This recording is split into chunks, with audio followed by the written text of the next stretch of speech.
Is Paul Walker's last full-length film any good? Let's find out. Got the plan? Kick his ass, don't get squashed. Brick Mansion stars the late Paul Walker as an undercover Detroit cop who teams up with an ex-con to infiltrate this bad neighborhood that's surrounded by this wall. It's called Brick Mansions, to take down this crime lord who has this weapon that can destroy Detroit, and they team up together to take him down. And this movie had a really weird trailer that had that song by Lil Jon, Turn Down for What, in it, and this looked like a crazy fun film, but it's not. Brick Mansions is one of the worst films I've seen this year for multiple reasons, but I want to talk about the good things. The good thing in this movie is Paul Walker. I'm not trying to say Paul Walker is the best actor alive after he passed away. He wasn't the best actor. He wasn't an Academy Award winning actor, but something about him that he was calm and relaxed and always had a good time with his roles made him a good actor. And that's what he did here with his role in Brick Mansions, is that he just seemed calm and relaxed and just naturally a fun actor. He seemed like he was in the Fast and Furious movies. And that's what I really enjoyed about this film, is just the calm acting from Paul Walker. Now I got the good things out of the way, let's get to the bad things.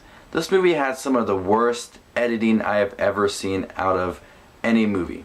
This not only had bad editing in the fight sequences, but also bad editing in the sound.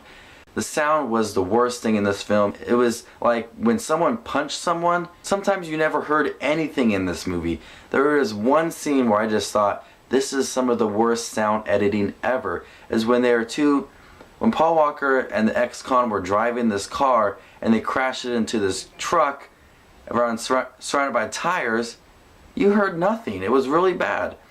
Also, the editing for the fight sequences were really bad.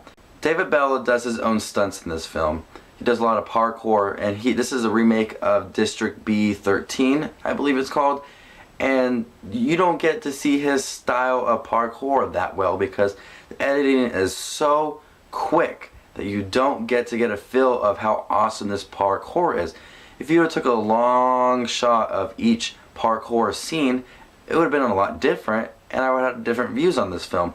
But the editing was so choppy and bad that it was just a disaster to watch. RZA also stars in this film as the bad guy, and he does a really bad job here. I like RZA, but his role was a little inconsistent for me.